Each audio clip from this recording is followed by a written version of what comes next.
Good morning students.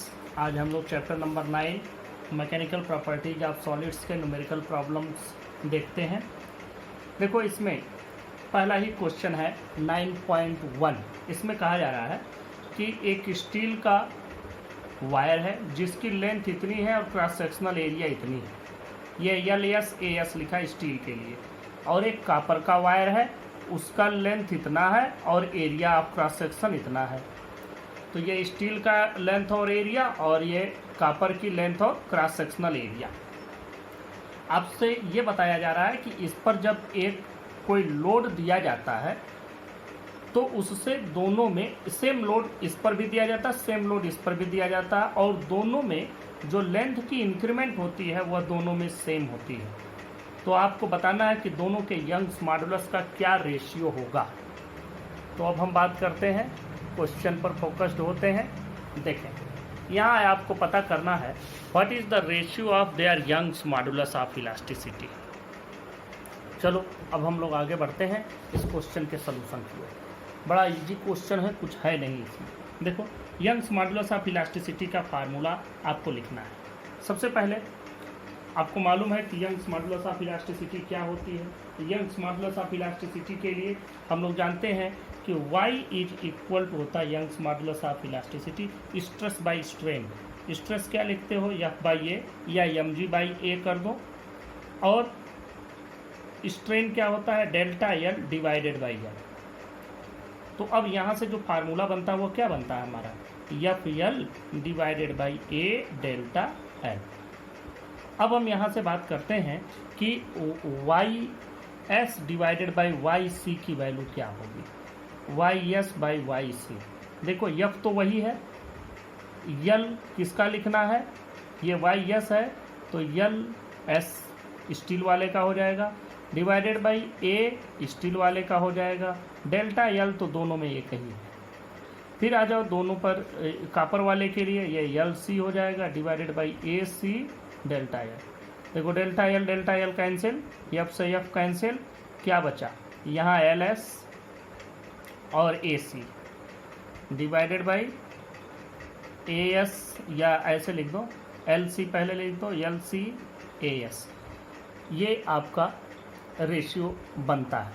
अब इसमें value put up कर दें, आपको यंग्स मॉडुलस का रेशियो मिल जाएगा। देखो, LS की वैल्यू रख दो 4.7, AC की वैल्यू रख दो 4 × 10⁻⁻5 डिवाइडेड बाई LC की वैल्यू हो जाएगी 3.5 इंटू AS की वैल्यू है 3 × 10⁻⁻5। बस आप इसको सॉल्व कर लीजिए, और इसको सॉल्व करने के बाद जो वैल्यू आपको मिलेगी वो वैल्यू हो जाती है 1.79। This is the ratio. Question number 9.2 देखते हैं। इस क्वेश्चन में आप देखेंगे तो एक ग्राफ बना हुआ है, या आपके बुक में भी बना हुआ है, NCERT बुक में। और इसमें आपसे ये पूछा जा रहा है कि what is the Young's modulus. ये ग्राफ देख करके ही बताना है। इसमें तमाम ऐसे लाइनें बनी हैं, मैंने 2 ही लाइन बनाई है, आप देख लेंगे। तो इसमें यह है कि ये बिल्कुल यहाँ तक स्ट्रेट लाइन है, इसके बाद ये कर्व हो रहा है। तो इसमें पहला क्वेश्चन पूछा जा रहा है what is the Young's modulus. तो यंग्स मॉडुलस की वैल्यू क्या होती है, स्ट्रेस बाई स्ट्रेन। देखो, यहाँ 150 × 10⁻6 न्यूटन पर मीटर स्क्वायर का स्ट्रेस है इस पॉइंट पर, और इसी के करस्पॉन्डिंग जो स्ट्रेन है 0.002 है। तो Young's modulus is equal to stress by strain. और देखो, स्ट्रेस की वैल्यू क्या हो गई 150 × 10⁻6 डिवाइडेड बाई स्ट्रेन हो गया 0.002। ये इतना न्यूटन पर मीटर स्क्वायर का आपका यंग्स मॉडुलस हो जाएगा। जब आप इसको कैलकुलेट करते हैं तो आपको वैल्यू मिलती है 7.5 × 10⁻10 न्यूटन पर metre square. This is the stress. दूसरी बात, दिस इज यंग्स मॉडुलस। दूसरी बात ये पूछा गया what is the yield strength. तो यील्ड स्ट्रेंथ की जो वैल्यू होती है वो क्या होती है कि जहाँ तक ये इसका लिमिट होता है, इलास्टिसिटी का जहाँ तक लिमिट होता है उसके करस्पॉन्डिंग जो स्ट्रेस होता है, जहाँ तक वो मैक्सिमम स्ट्रेस बियर कर सकता है, कि जहाँ वहाँ तक वो अपने ओरिजिनल साइज को रीगेन कर लेता है। तो इस जगह तक वो मिला। इसके बाद ये ग्राफ नीचे की ओर जा रहा है या कर्व हो रहा है, तो इसके करस्पॉन्डिंग जो स्ट्रेस है वो 300 है। तो आप यहाँ पर लिख सकते हैं कि जो अप्रोक्सीमेट यील्ड स्ट्रेंथ होगा वो इसका यील्ड स्ट्रेंथ की जो वैल्यू हो जाएगी वो हो जाएगी इसी के करस्पॉन्डिंग, मतलब 300 इंटू 10⁻6 न्यूटन पर मीटर स्क्वायर। या आप ऐसे भी लिख सकते हैं 3 इंटू 10⁸ न्यूटन पर मीटर स्क्वायर। यह वैल्यू आपकी हो गई। क्वेश्चन नंबर 3 पर चलते हैं, 9.3। इसमें दो ग्राफ बने हुए हैं, आप फिगर देख लेंगे अपने एनसीईआरटी बुक में, और इस पर डिफरेंट क्वेश्चंस हैं। जैसे ये मटेरियल ए के लिए है, ये मटेरियल बी के लिए है। सबसे पहला क्वेश्चन इसमें ये पूछा जा रहा है कि which material has a greater Young's modulus. तो देखो यहाँ पर किसका यंग्स मॉडुलस ज़्यादा होगा। यंग्स मॉडुलस का फार्मूला क्या होता है, stress by strain. Stress by strain, यह ज़्यादा कब होगा, जब ये ज़्यादा हो और ये कम हो। इसमें देखो यहाँ पर अगर हम स्ट्रेस देखें तो इतना स्ट्रेस है और उसके करस्पॉन्डिंग स्ट्रेन कम है, और यहाँ पर देखो स्ट्रेस कम ही है जबकि स्ट्रेन ज़्यादा है।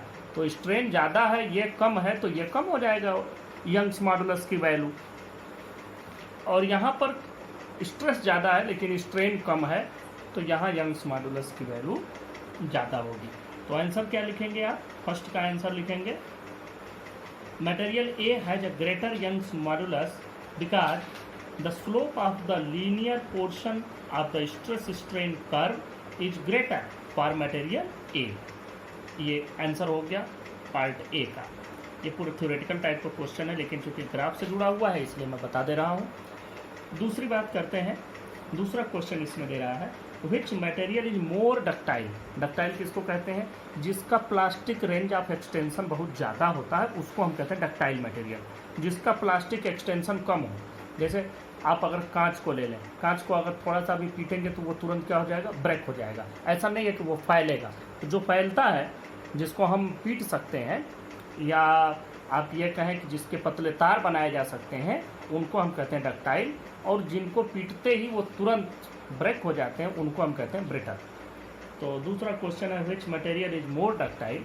तो आप लिखेंगे since the plastic range of extension of material A is greater than the plastic extension of material B, therefore material A is more ductile than material B. अब पार्ट सी पर आते हैं। पार्ट सी का देखो क्या है, which material is more brittle. Brittle का मतलब किसका प्लास्टिक एक्सटेंशन कम है। तो प्लास्टिक एक्सटेंशन इसका बहुत ज़्यादा है, इसका प्लास्टिक रीजन बहुत कम है। तो इसका आंसर लिखा है since the material B has less plastic region, therefore material B is more brittle than material ए।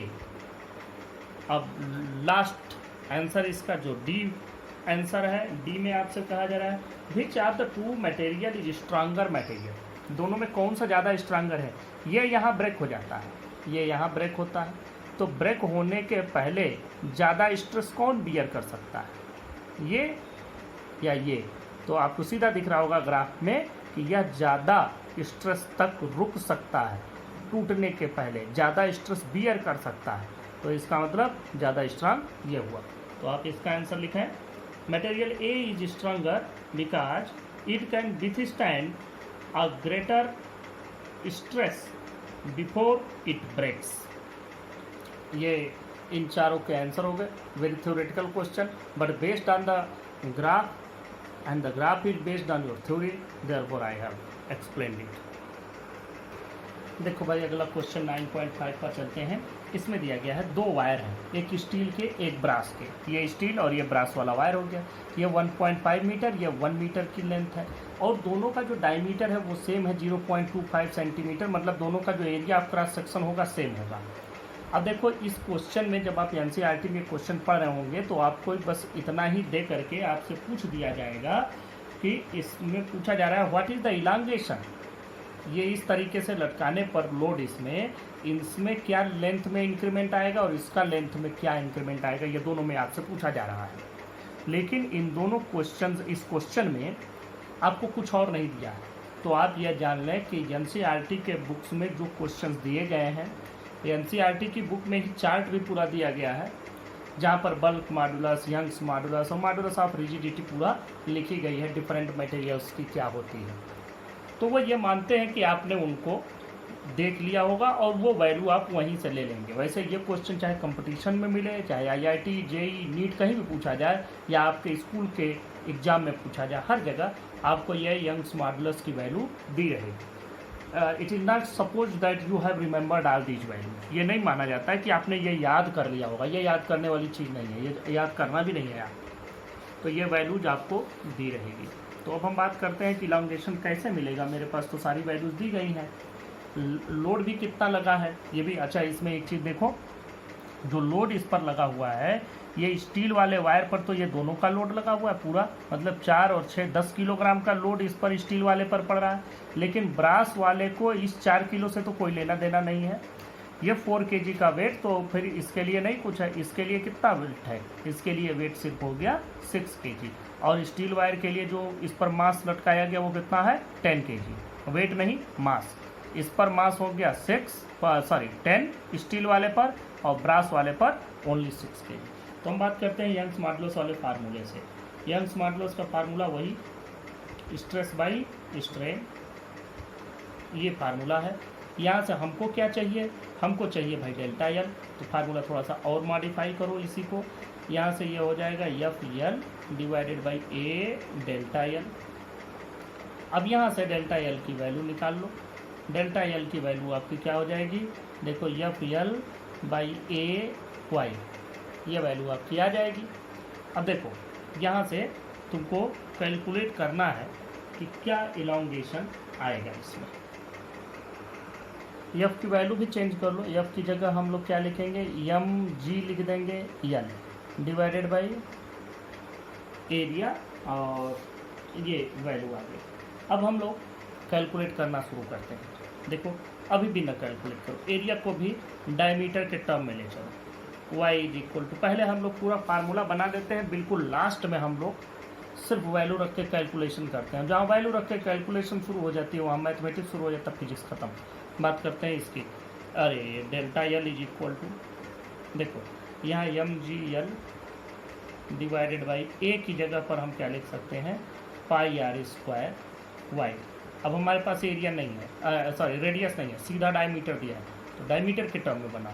तो M G L divided by pi, इसको लिख सकते हैं डी बाई 2 का होल स्क्वायर इंटू वाई, ये लिखा जा सकता है। तो ये हो जाएगा डी स्क्वायर बाई 4 ऊपर चला जाएगा, तो वैल्यू आएगी 4 M G L divided by pi D square Y. अब आपको यहाँ पर इन दोनों के लिए ये वैल्यू मिल जाएगी। कैसे मिल जाएगी, बात करते हैं डेल्टा एल एस की। अभी तक हम लोगों ने फार्मूला बनाया। तो 4 एम की वैल्यू देखो भाई, स्टील के लिए क्या है, स्टील के लिए है 10 kg, जी की वैल्यू 9.8, यल की वैल्यू दी गई है 1.5 metre divided by pi D square की, डी की वैल्यू 0.25 सेंटीमीटर है, तो 0.25 इंटू 10 पावर माइनस 2 स्क्वायर। और y की वैल्यू दी गई है स्टील के लिए 2 इंटू 10 पावर 11। जब ये सभी वैल्यूज आप रख देते हैं तो आप इसको सॉल्व करेंगे। सॉल्व करने पर देखें आपको क्या मिलता है। ये वैल्यू आती है यहाँ पर, मैं डायरेक्ट लिख रहा हूँ, सॉल्व करना है आपका काम। 1.5 into 10 power minus 4।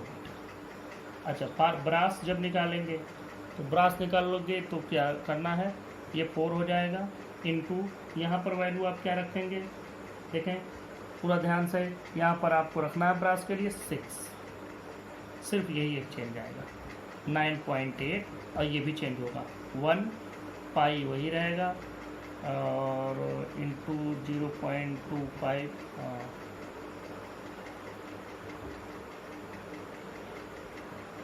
0.25 into 10 power minus 2 whole square into इसका ब्रास का 0.91 इंटू 10 पावर 11 पास कर। जब ये सारी वैल्यूज रख के इसको कैलकुलेट करेंगे तो आपको इसकी वैल्यू मिल जाएगी।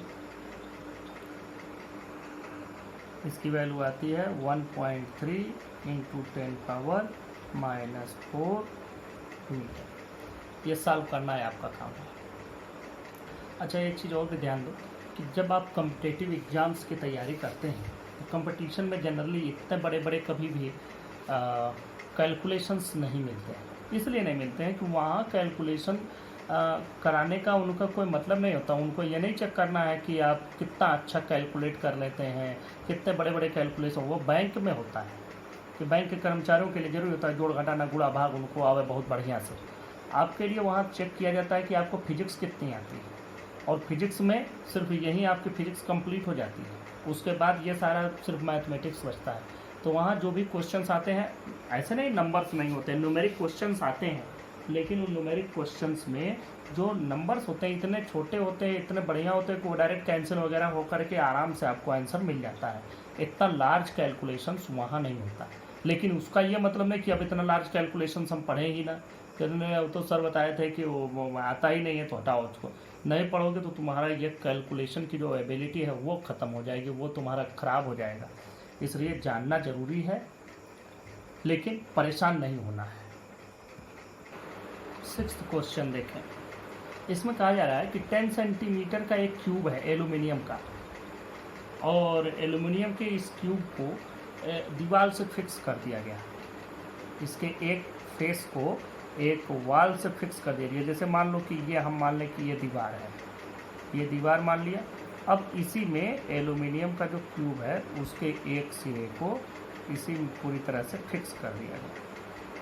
अच्छा, एक हिस्सा तो इसमें फिक्स हो गया, दूसरे हिस्से पर यहाँ से कुछ लोड लटका दिया गया। वो लोड कितना है? यम की वैल्यू दी गई है 100 kg। तो ऑब्वियसली ये थोड़ा सा इधर की ओर खिसक आएगा, ये थोड़ा सा इधर की ओर खिसक आएगा, और यह जो इसमें चेंज आएगा, यह जो इसमें आ रहा है, यह कितना आ रहा है? ये डेल्टा थीटा, यहीं पर थीटा ये मान लो एंगल बन गया, ये एंगल मान लो थीटा हो गया। अब इसको मान लो कि ये चेंज आया एक्स। आपसे यही पूछा जा रहा है कि ये कितना चेंज आएगा। तो देखो, और इसका दिया है शियर मॉडुलस की वैल्यू 25 GPa। GPa मतलब जीगा पास्कल। जीगा का मतलब होता है 10⁻9। 25 इंटू 10⁻9 पास्कल। मेगा जीगा टेरा हेक्सा ऐसे होता है। मेगा 10⁻6, जीगा 10⁻9। चलो अब हम लोग इस क्वेश्चन को सॉल्व करते हैं। तो देखो, अब यह क्वेश्चन सॉल्व करने पहले आपको बता दूं, this question is affected by corona. Corona से अफेक्टेड का क्या मतलब कि आपके सिलेबस से मॉडुलस ऑफ रिजिडिटी को हटा दिया गया है सिर्फ इस साल के लिए। अब चूँकि कोरोना तो इसी साल लग रहा है रहेगा, अब भगवान जाने कब तक रहे।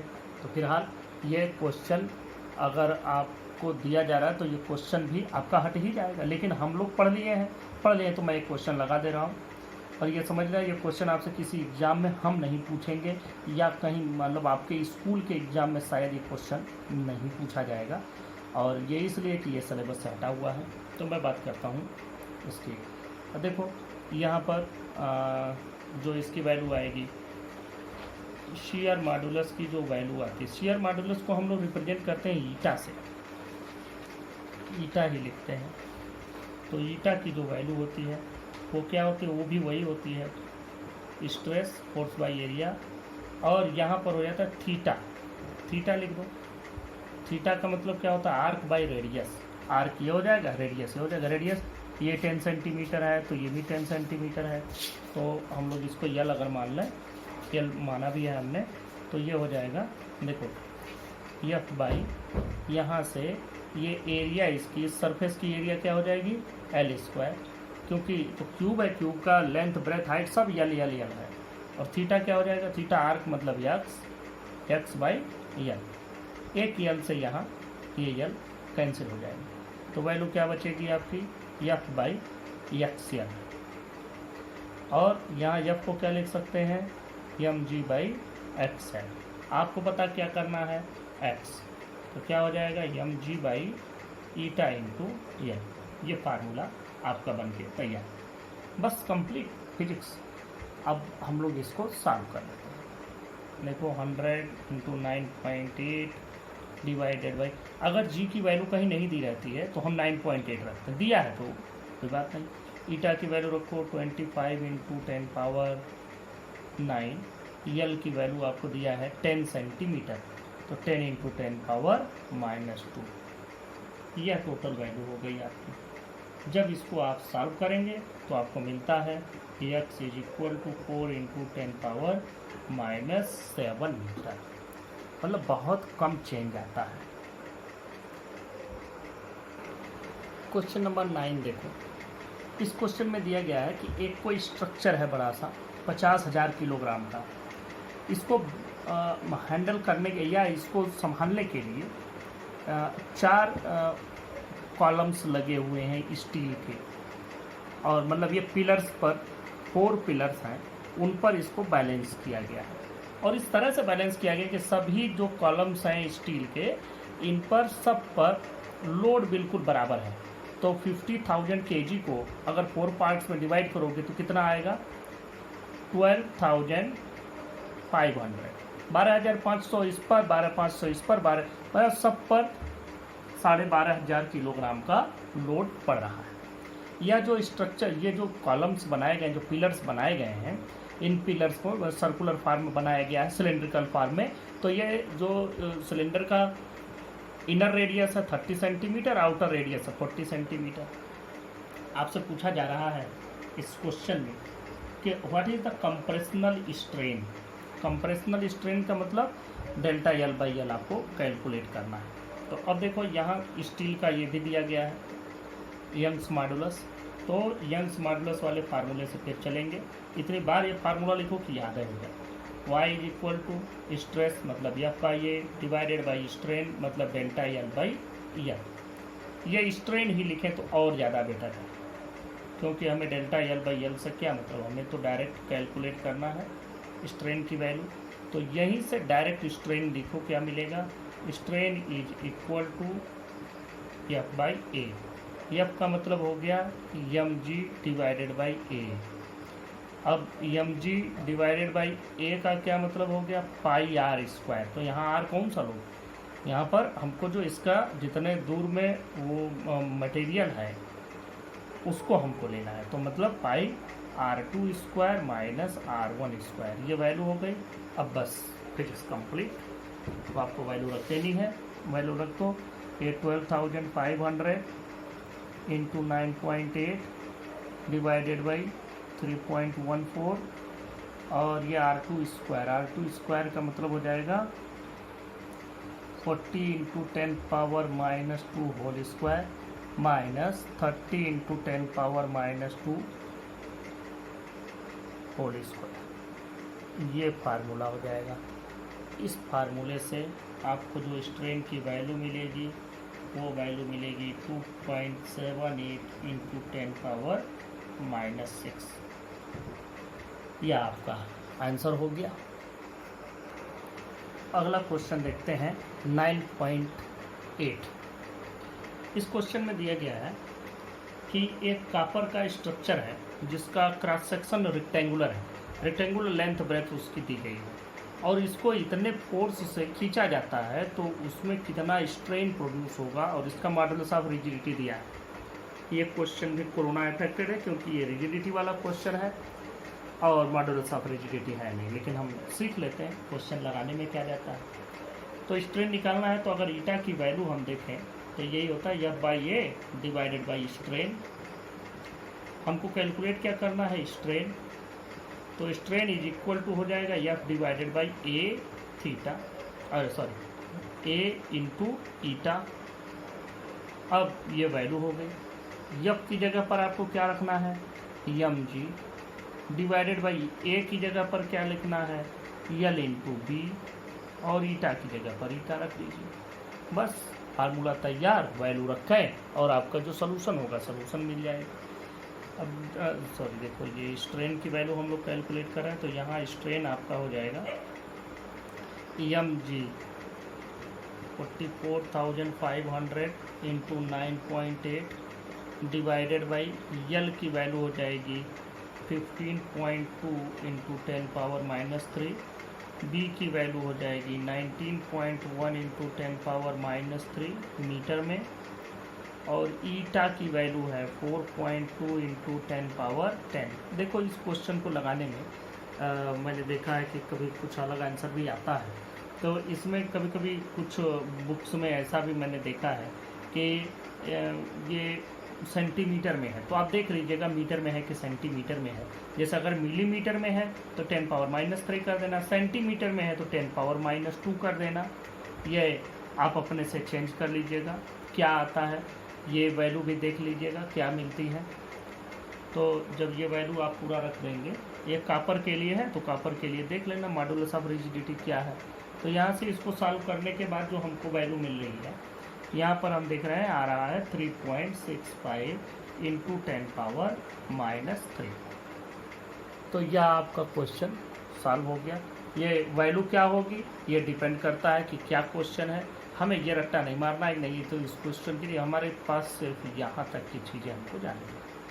ये इसको जो वैल्यू होगी वो रख करके आप इसको कैलकुलेट कर लेंगे इजीली। तो ये 8 क्वेश्चन आज हमारे कंप्लीट होते हैं। बाकी के इसके कुछ और क्वेश्चंस न्यूमेरिकल इसका एक पार्ट में और बनाएंगे हम दूसरे लेक्चर में। तो उस लेक्चर में हम लोग इसके जो remaining part of the numerical questions रह जाते हैं उनको हम लोग सॉल्व करेंगे। बचे हुए left questions will be solved on the next lecture. Thank you.